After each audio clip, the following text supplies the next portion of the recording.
So there is a new Honda Civic for the 2022 model year, and I've been getting a lot of comments and messages about this car. People saying that they are a little bit disappointed in the styling of this car, and they've only released a sedan today.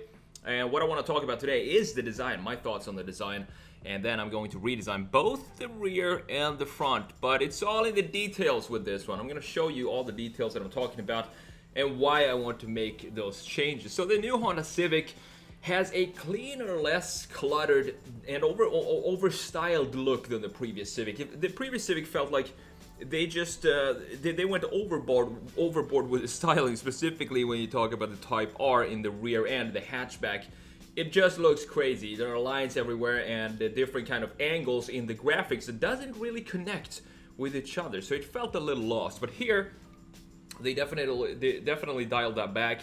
And they also have a smaller grille in the front, a narrower, more horizontal headlights, which seems to be a trend right now, to have as thin headlights as possible, and that trend goes on right here as well. You have a clean and straight shoulder line as well that goes around the car, something I really like about a car. As you know, to have this shoulder line, I prefer to have the shoulder line to be the line that you can connect around the car. Now the A-pillar have moved 2 inches backwards. So they moved, if you look at it inside you, they moved the A-pillar where it connects with the body. They moved that 2 inches back. That creates a longer hood, and they want to have more sportier proportions, according to Honda. The overall dimensions of the new Civic grows by 1.3 inches, and you have also 1.4 inches added in the wheelbase. So it's going to look and probably feel like a pretty, a substantially bigger car than the previous Civic, even though I know 1.4 and 1.3 inches are not that much, but I think it's gonna make a difference in the driving feeling and the driving characteristics of this car. And you have 2 engine choices to choose from, the first one being a naturally aspirated 2-liter inline-4 with 158 horsepower and 138 pound-feet of torque for the LX and the Sport trim levels, and the EX and Touring gets a 1.5-liter turbo inline-4 with 180 horsepower and 177 pound-feet of torque. But now let's go in here. Let me first show you the front view of the Honda Civic. So this is the 2022 Honda Civic right here. I think it's a cool looking car. I mean, it's a Honda Civic. It's not supposed to be shouty and scream at you like the previous generation, in my opinion. I think this went back like almost 15 years in the design approach to have it be a car that kind of blends in. It's a commuter car from one point to the other, especially when you have it in the base level like this, and not the Type R, which I look forward to seeing how that's gonna look. But when you have it in base level like this, it's not supposed to be anything really special about it. So this is the front view, and this is the front view of the old one. I just want to show you how they went overboard with the styling here. You can see, I don't know how many lines they have in the front there. You have one line about here, another one here, another here, there. So there's a lot of lines, as you can see, going on in the front end here, and these preferably have to connect somewhere in the body of the car. So they want to have some friends over here. So this line has a friend right here, connects into the shoulder line like that. Beautifully done. This one also has a friend. You can see it connects over here in the bottom. And you have a friend for this one as well. I guess you can connect it like that. So these are the lines that kind of has a connection from the front going to the side of the car. And this is the problem with that I have with the BMW M4 as well. In the front end of the M4, it's going off on a little tangent here, but if you look at the M4, you have a lot going on in front. It's like lines everywhere. And then the side is very smooth and nothing. It's like a ocean on a very calm day. It's just no creases, nothing. And then you have a lot of going on in the back as well. And I feel like this previous generation Honda Civic was kind of like that as well. Let me show you the rear view here. And these always reminded me of crab claws. So the taillight looks like crab hands or claws like this. Specifically when you look at them at night, if you're behind a Honda Civic, you immediately know it because you have a illuminated crab claws right in front of you. But here we have the same kind of thing. This looks decent, I mean, but if you compare it to the Type R, that's where it gets crazy when you have the massive spoil wing up here and these intakes with some weird angles down here as well. So compare this to the current generation right here. Look at how beautifully simple this is. This is an approach that we've been talking about a lot lately, and I like it. I think it's cool. I think they're going back to less is more. This approach that we don't have to add 50 lines right here that goes something like this that doesn't really have a connection anywhere. Let's maybe add some clutter pieces here, some plastic parts around here. Why do all of that? It doesn't add to the design. All it does is just makes people confused about what kind of car it is. This brings everything back, but at the same time, when you do that, if you do that to all the cars around, all the brands started doing this at the same time, you're gonna have the problem of you're not gonna be able to distinguish the different cars. That makes sense. The less styling you have, the less features you have to separate yourself from each other. So what becomes important then is the proportions and of course the graphics of the car. I think we can work a little bit on the rear, but we're going to talk about the rear in a minute. First, let's start with the front here. I think it's a really clean front. However, what I do want to change here is this thing, which I talked about in a previous video a while ago when they came up with the prototype, is that this looks like the Cadillac CT5. It has the exact same styling right here as the Cadillac CT5. So not sure if Honda came up with this first or the Cadillac came out first, but might want to change that. I do love the sharp, look at this sharp shoulder right here. I just think it's beautifully done like that. That's all you need, a sharp shoulder and then something to catch it down below here as well. And you can see that this goes in to this part right here. So beautifully done by Honda. I really prefer this design over the previous generation. However, what I want to change here is I think this is kind of overplayed, this part right here. This is overplayed. We don't need a big grill like that.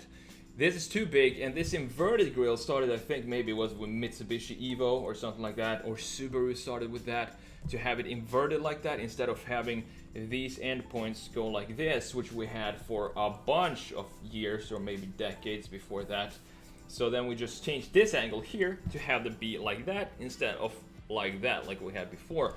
So I think this part in general is just too big for me. It's I want to shrink it down and have more bumper, more body color. So this, I want this to be all body color, to because it's not a Type R. We don't need that massive intercooler in the front, or the cooling in the front, and also work a little bit maybe on the graphics down here to connect these two pieces and lines down here, or the lines of the graphics. Another thing I want to change is this part right here. I want this to be black. So this that sticks down here, I want that to be black. And here is Rosie again saying hello, as in every video. She likes to be in the videos every time I record. But I want to have this be black, so it doesn't match the body. I don't know why it kind of folds down like that into the grill. It looks like it's spilling over from the grill on and kind of starts to drip down on the front end. I'm not a huge fan, so I want to see what it would look like if we turn this into a black piece instead. And it's also covering the headlights in a weird way if you look at it from this angle. So the headlight goes here, and only the top part is covered by this piece here. It's kind of weird looking. We're gonna see what we can do with that, but that's about it. What I want to do with the front view. Let's look about the rear view here. The thing with the rear view, I think it's a really good looking rear view. It doesn't have anything special. It looks decent. There's not any overstyling going on. However, what I do think about the taillights is I think they take way up too much. They take up too much space here. They're massive. Just look at how big these are compared to the rest of the car. So it makes the car feel smaller than what it is, and I'm not sure if that's gonna help the Civic or not. So what I want to do here is simply just reduce the size of these taillights. I think they're way too big, and I don't think it's helping the design of the Civic at all. So shrink it down by maybe 20% or something like that. Keep everything else like it is, and also change this Cadillac CT5 graphic that we have here. But other than that, it's a beautiful looking rear end. I like this curvature right here that we have on top, and also this simple bumper that we have like here. Almost a flashback 10-15 years of how bumpers used to be designed back in the day, before the diffuser down here usually took up what used to be the bumper in the last couple of years. So that's about it for the brief. Let's jump in here and continue in Photoshop, and let's do these changes that we just talked about and see how it's going to turn out. I made a video on the prototype of the Civic when it first came out. I can't remember how long, maybe 6 months ago or something like that.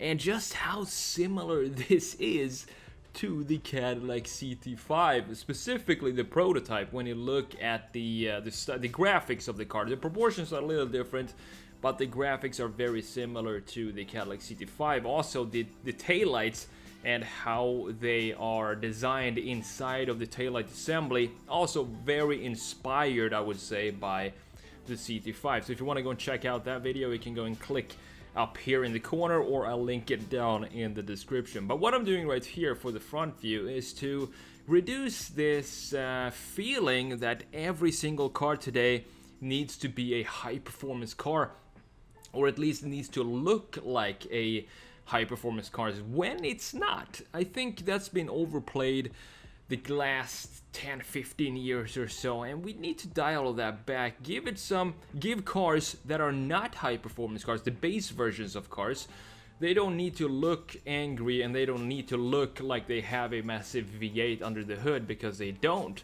And I think that would open up for a lot of new styling opportunities and possibilities, and also bring back some old styling features, such as a proper front bumper here. And that's what I'm doing with these lines right here. So I want to create sort of a crease underneath the top graphic of the front end, so underneath the grille and the headlights, that kind of holds everything up. And also that would also create a regular normal style bumper if we give it some real estate by moving the lower intake down and making it narrower as well. So we're talking about this this graphic that kind of flows over into the grille. I think it's a unique graphic for the Honda Civic. I guess that's one of these parts that you would, if I don't know how many people would actually notice this, but if you're into car design, you would definitely see that this body colored little strip that flows over from the hood down onto the grille is definitely a signature design feature of the Honda Civic, and you wouldn't really have any problem identifying it as a Honda Civic from that standpoint. So it's kind of not sure if I wanted to touch that or not, but I also wanted to see what it would look like if we made that part black, and I think it looks really cool with it not being body colored. So this is an interesting part here in the C-pillar, which we're gonna work on in the rear view as well, because it has the same kind of exact same styling as the CT5, and it's not like it's a standard type of doing the C-pillar treatment. It has a very distinct curvature and pointiness to it. It goes up and then into a corner, and it feels like either Honda took that from Cadillac or Cadillac took that from Honda. I'm not sure which one was first, but they sure had some inspiration from each other when they did that type of styling. And the first thing I noticed when I looked at the rear view or taillights of this car is just how big these taillights are. They look massive compared to the rest of the graphics in the rear. And I thought if we reduce those taillights and make them a little smaller, I think it's going to help the overall look of the car and the proportions, and it's also going to make it look more sporty. I think that's what they wanted with the front view, and that's the whole reason why they moved the A-pillar back 2 inches, is to make it feel like a more sporty car, because that's pretty much what everybody wants today. They want to have it be a sporty car, as we talked about the front view. But in order to emphasize that even more, we can reduce the size of the taillight, and boom, that's a simple solution to have it be more sporty. I'm going to show you, of course, the before and after for the rear end as well here. And that's about it for this redesign. Not massive changes, but I got so many questions and messages about this to make a video on it, so I was happy to do it. But it's a cool looking car. I like this a lot better than the previous generation, that's for sure, which was way overstyled in my opinion. And this is a good base for the Type R, which I look forward to seeing in the future and how that is going to turn out as well.